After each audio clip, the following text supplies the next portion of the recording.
Friends, aroma beauty and hair এক্সপার্টে তোমাদের সবাইকে স্বাগত। আমি একদিন যে কিচেন হ্যাকস গুলো দিয়েছি তার মধ্যে বেশিরভাগ ছিল হোম কেয়ার, বেশিরভাগ ছিল মাস্ক।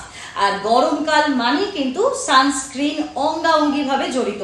সানস্ক্রিন ছাড়া কিন্তু বাইরে একদম বেরোবেন না। ইউভি রে থেকে স্কিনকে প্রোটেক্ট না করলে ডিহাইড্রেশনের প্রবলেম হবে, সানবার্ন হবে, ট্যান হবে, প্রচুর প্রবলেম দেখা যায়।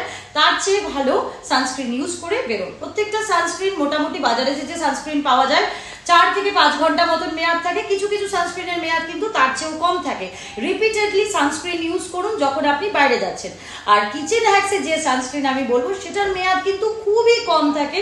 যেহেতু আমি কিচেন হ্যাক্স দিচ্ছি সেই জন্য বলছি চা পাতা জলের মধ্যে ভিজিয়ে রাখুন, সেই জলটা ছেঁকে নিয়ে মুখে আগে ভালো করে স্প্রে করুন, তারপরে ময়শ্চারাইজার লাগান, তারপরে কিন্তু বাইরে বেরোবেন। কিন্তু এর মেয়াদ বারবারই বলছি ভীষণ পরিমাণে কম।